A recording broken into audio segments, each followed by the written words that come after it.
Hello and welcome back to the Doctor Who Marathon. I'm your host McEdam, and today we're going to be talking about the 25th anniversary special, Silver Nemesis, written by Kevin Clark and directed by Chris Clout. As you can see, I have the Doctor Who collection cover of this story.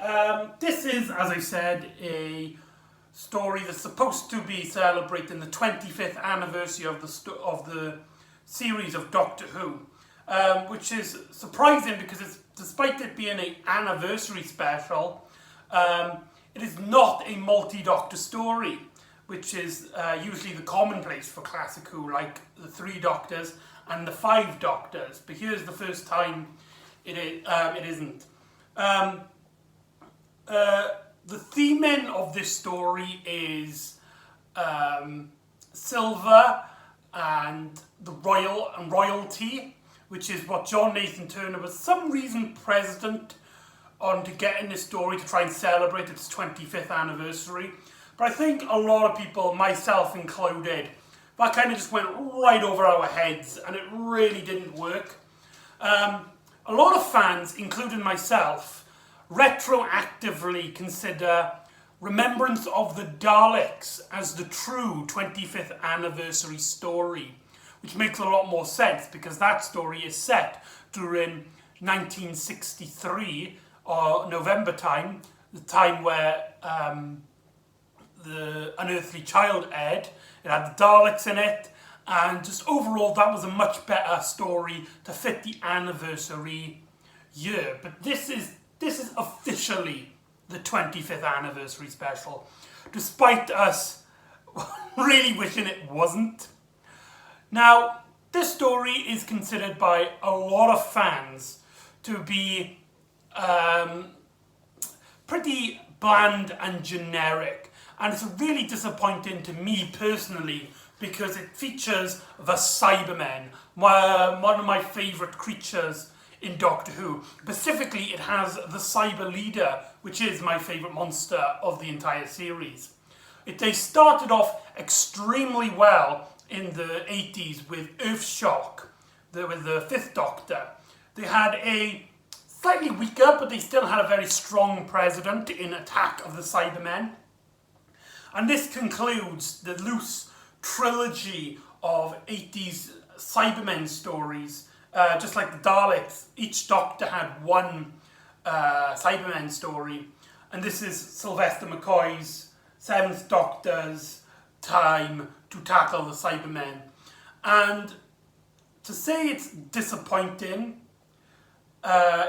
is an understatement. For it to be not only the 25th anniversary special, but also to be a Cyberman story, that we get this, it does kind of bum you out.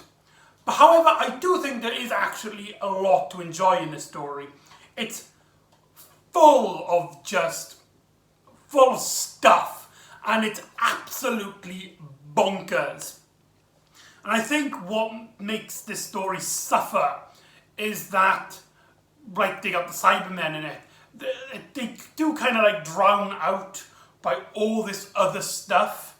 I mean, in this story, not only are the Cybermen the villains of the story, but we also have Lady Pinford, and we have a group of neo-Nazis. There are 3 different factions of bad guys, and we follow each of them as well as the Doctor and Ace. So that's 4 different parties this story is tackling, and because of it, each member of teams don't get a lot of time developed to them, and I think that's what makes this story really suffer in the long run. It also doesn't help that out of the stories of this season, this one looks extraordinarily cheap compared to Remembrance, Happiness, and The Greatest Show. So yeah, overall, just a kind of disappointment really in terms of it. But I still think there's a lot to like about this story. It's absolutely bonkers. I don't think of any other story that's like this. and it's very cinematic, and it's probably one of Chris Clout, who I've stated numerous times is one of my least favourite Doctor Who directors. He gets a lot of great shots in this story, and although there are a lot of weak elements, there are also a lot of strong elements in terms of how the camera is pacing the story. This is 3 parts long, if I recall, and yeah, that's basically the setup for this adventure. So the story starts off with, we get introduced to Lady Penford, this woman from the 1800s. She is trying to track down a comet coming down to Earth, and she's this ruthless, evil royalty figure. We later learn in the story that she has met the Doctor before. She seemingly recognises the Doctor in his 7th incarnation, but doesn't know who Ace is, implying that there is a missing story between her, the Doctor, and Melody Bush, which I find is quite interesting. And she had discovered a particular metal called, I can't remember what it's called, beryllium, which is an ancient Time Lord mechanism, a living metal, if you will, which Time Lords used in the early days as a great defence mechanism to defend Gallifrey's borders. However, a bit of this metal found itself onto Earth, and Lady Penford sculpted the metal into a form of a statue of herself, carrying none other than a bow and an arrow. And during this time, the Doctor put it in a comet and threw it into space, where it would orbit Earth every 25 years, I think he said. And every time it comes near Earth, a massive disaster happens. And then we see in 1988, it actually crash lands on Earth, where we see the Nazi party, or at least a group of neo-Nazis who proclaim that they are coming up with the Fourth Reich, are going to use, who have learned and going to use this this ability to use this weapon as a sort of thing to overthrow the universe, the world, in fact.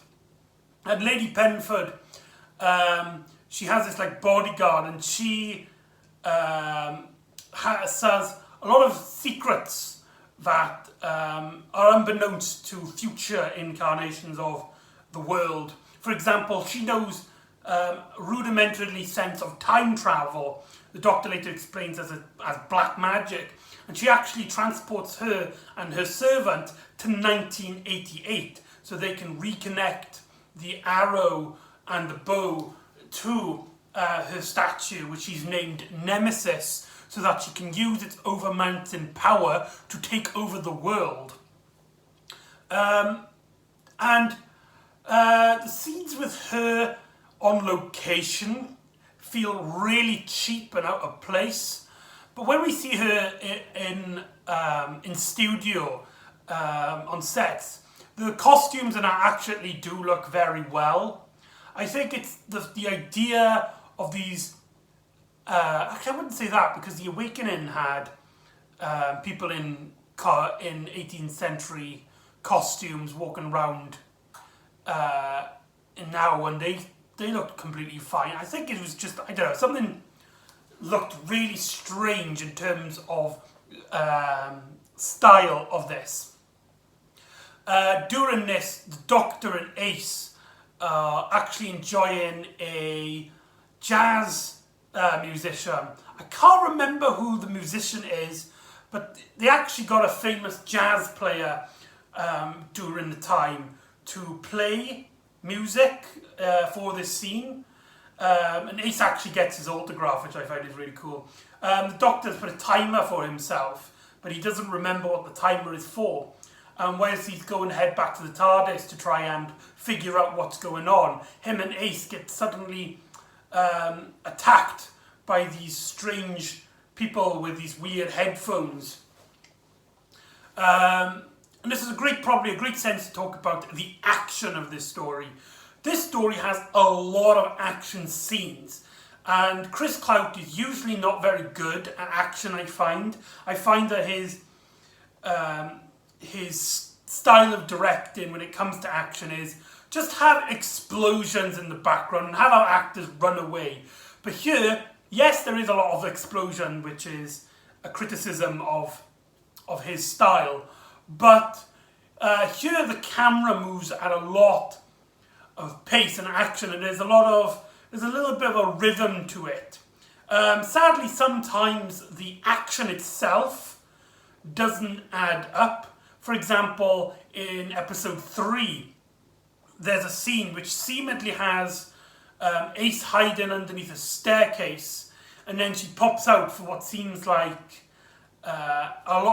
enough time for a Cyberman to get a shot in, but doesn't, and it apparently seemed like really close, and it just seemed like at that point the Cyberman is just literally just holding the gun waiting to be shot by Ace.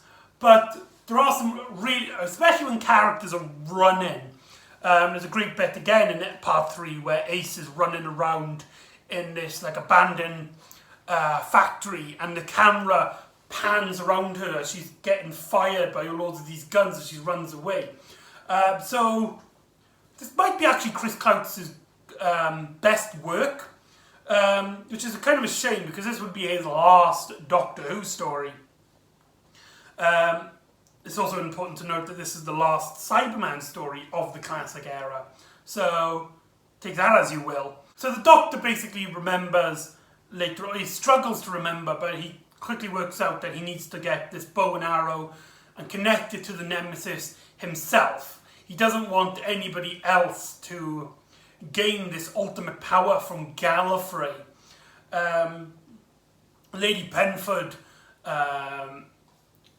she wants the power. She basically gets planted to modern day, and she tracks the comet, whilst these neo-Nazis find the comet after what seemingly like dead police officers are just roaming around.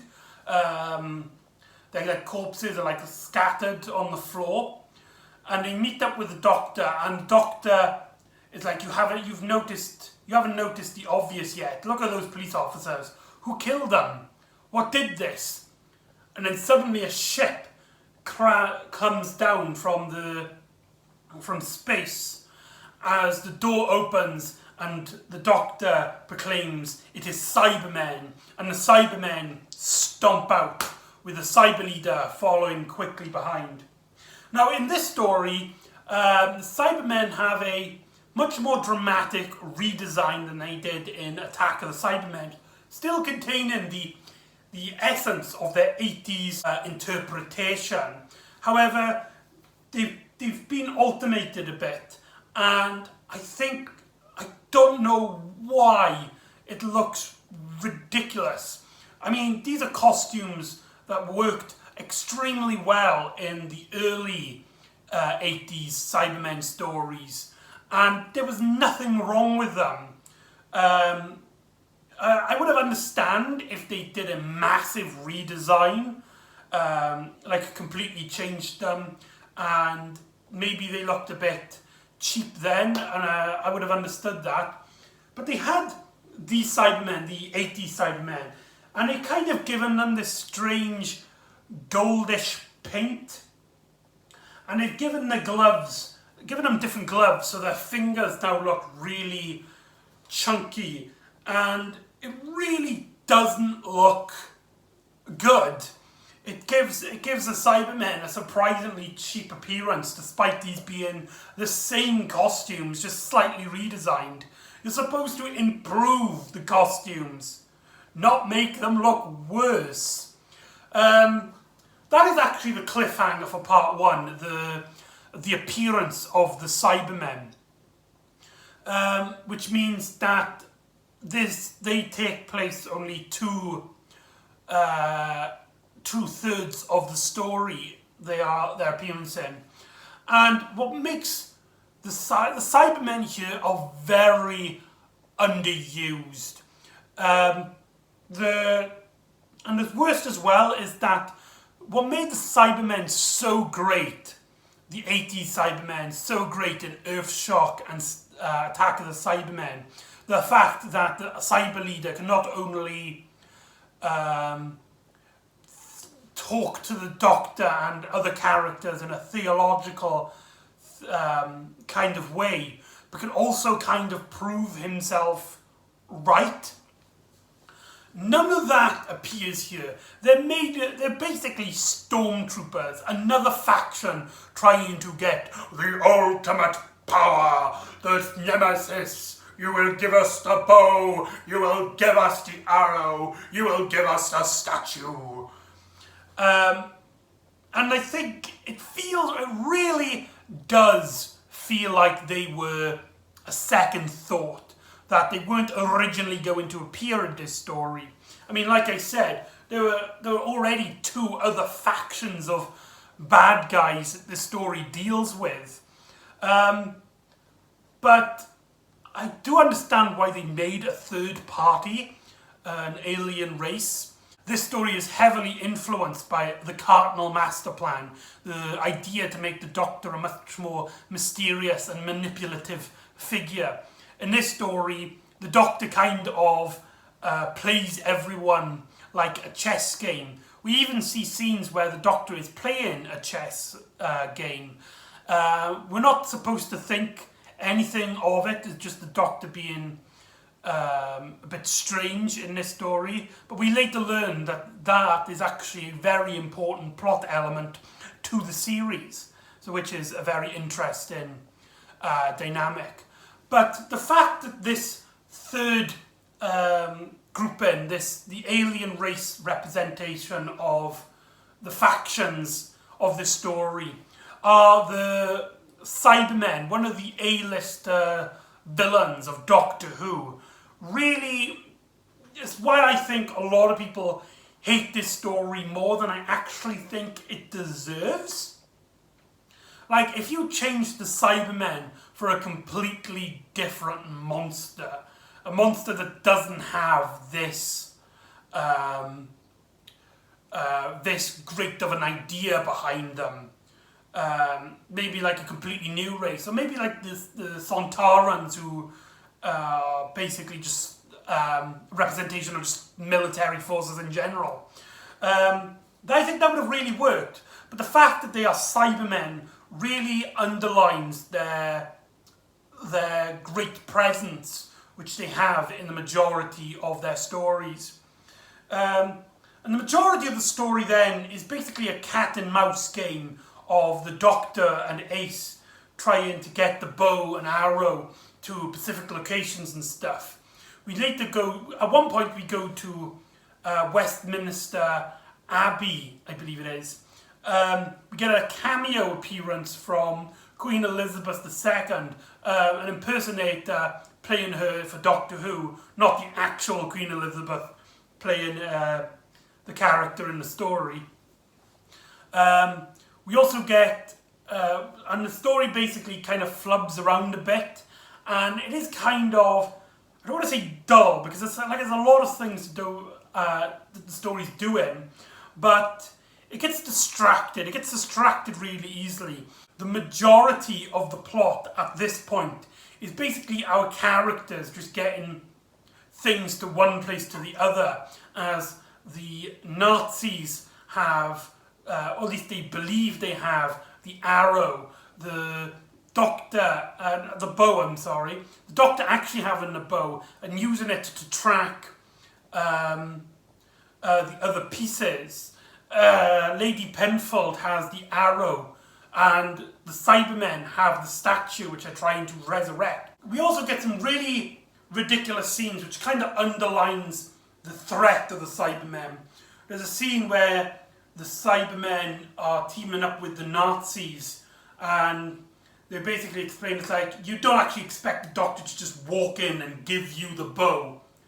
And then the Doctor literally comes in and kind of like plays like cat and mouse with the Cyberman with the bow, and him and Ace keep passing it around before the Doctor shoves it into the Nemesis statue, bringing it to life, and then the Doctor running off, quickly getting away from any Cyberman threat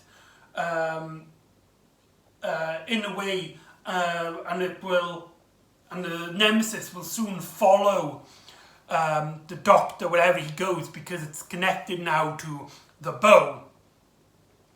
So I really hated that scene.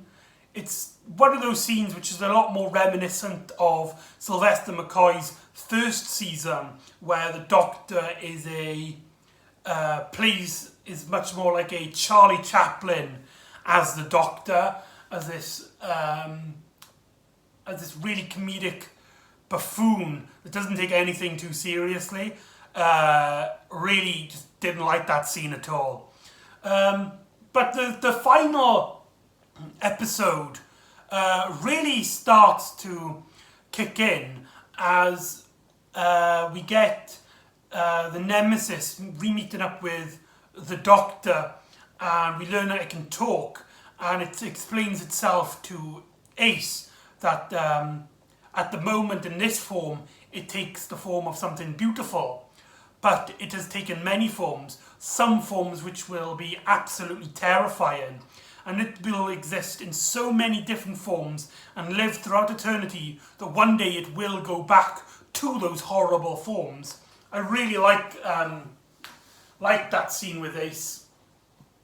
And the Cybermen basically just flat out murder the Nazis and come up to this warehouse where they will they plan to basically just murder the Doctor and Ace and take the power off themselves, although the Doctor has manipulated the Nemesis in some way, shape or form. This is where the last episode in this really picks up the Cardinal Master Plan. A great example is a discussion between the Doctor and the Nemesis, which just shows the Doctor as a lot more ruthless character, as we notice. The Nemesis actually asks the Doctor, when can it have its freedom? Can it have its freedom? And the Doctor's like, no, not yet. You know what you need to do before you get your freedom. Yeah, that happens. And Sylvester McCoy really knows how to bring out the darker aspects of his interpretation of the Doctor, which actually really gels with his a lot more comedic interpretations of the character. Ace goes actually around the building as she gets chased by Cybermen, which is the action scene I was talking about earlier, which is both incredibly well handled when it comes to camera directing and the movement and the placement and the beat of the story. But I think in terms of it doesn't always work. There's some scenes where it seems like the Cybermen or Ace have a really clear shot, but they don't take it because it's not their time yet to gain a victory. Ace actually gets to destroy 2 Cybermen and really weaken the Cyber leader. But the Cyber leader survives and holds the Doctor and Ace prisoner before Lady Penford comes in, discussing that she will have the ultimate power. The Doctor has the bow, which he claims he can easily destroy. And the Cyber leader and Lady Penford basically asking it, you will give me the bow, Doctor. No, you will give me the bow. And Lady Penford actually asks Ace, do you know who the Doctor really is? Doctor Who? Have you ever wondered why he keeps his name hidden? Have you ever wondered who he actually is? And Ace originally is like, I don't care, it doesn't matter, the Doctor's always mysterious, it's just the Doctor, he is. And then something interesting happens. something which actually plays into the Cardinal Master Plan, but can also retroactively be interpreted as something to do with the Childless Child plot line, in which the Doctor proclaims that she does kind of know who the Doctor is. The Doctor is a Time Lord. But then Lady Plenford does this. She nods her head, saying no, the Doctor is far more than just another Time Lord. In a sense, she doesn't actually say those words, but she does say that she knows the Doctor. She knows the real Doctor, his true origins. And the Doctor's looking at her with this massive fear, this massive, he's petrified. And Lady Penford is basically like, Doctor, I'm going to use you like a pawn in a game. You've been a pawn in my game this entire time. I've basically planned you to get the bow. You can give it to me. Otherwise, if you don't, I will threaten to tell everybody your secret. Doctor Who? Doctor Who? It's a shame then that plot line gets not very underlined and is resoluted in a very disappointed way, as she does threaten that the Doctor that she'd give out his secret, but the Cyberman basically just goes, "We don't care about the Doctor's origins. Just give us the bow."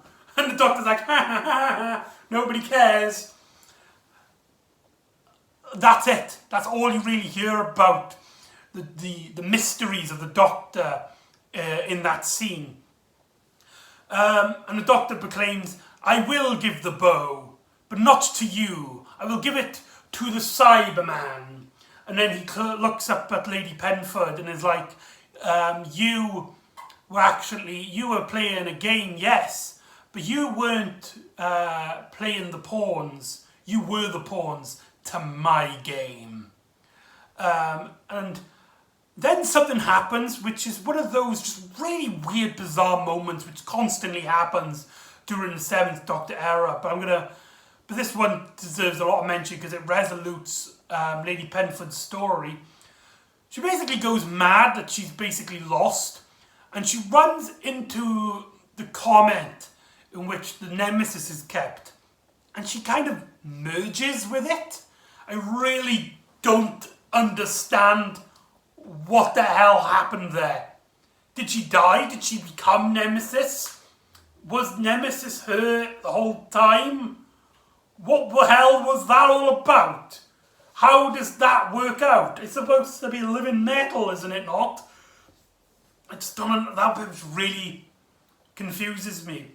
But anyway, the Cyber Leader makes the Comet travel to cyber warships, where it will use the Nemesis power to have unlimited access over life and death itself, only for the Doctor to rig it so that it will actually destroy the entire cyber fleet hovering over the Earth.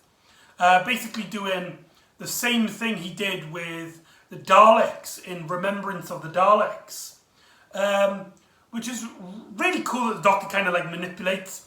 But the fact that he did it twice in the same season, and the fact that Remembrance of the Dalek does it so much better, really underlines the mischievousness of the Doctor in this story, as he does the same thing twice.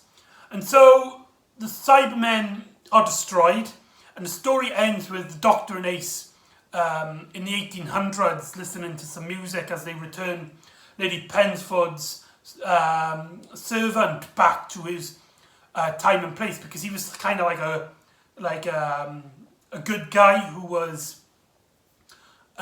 being manipulated by Lady Penford. And Ace asks the Doctor, "Who are you, really? Doctor Who?" And the Doctor shushes her like that as he's listening to music, ending Silver Nemesis. And there you go, that's Silver Nemesis. Overall, it is a very weak story, but there's a lot of things to like about it. Sure, the Cybermen are a very underutilized villain in this story, not giving out the representation and just the ideals of the Cybermen in this story. And for a 25th anniversary special, it could easily just have been another Doctor Who story. It doesn't feel anything special. It just feels like this is just another Doctor Who story. But that being said, it's batshit insane. We got Cybermen, a woman from the 1800s who's from royalty, who made a statue of herself out of living metal, who uses it to control life and death itself, and neo-Nazis going after a century-old comet with a statue that needs a bow, a golden bow and a golden arrow to fuse itself into existence. And later on in the story, the Doctor and Ace have this whole mystery about the Doctor's identity, and it's just mad. It's just absolutely mad. It feels like I don't know. It's all over the place. But I think part of my personal enjoyment with it is the fact that it's all over the place. And if it wasn't for the fact that this was supposed to be the Cybermen story, the final Cybermen story in the 80s loose Cyberman trilogy, then I would have considered this actually a pretty decent story. It's just a shame that it doesn't live up to the Cybermen, the 25th anniversary, or just a general Doctor Who script in general, which is really disappointing. So there you go, that's Silver Nemesis. So join me next time when the Doctor and Ace go to a circus as Ace confronts one of her greatest fears, clowns. So I'll see you next time for the greatest show in the galaxy. And I'll see you next time on the Doctor Who Marathon. Ta-da!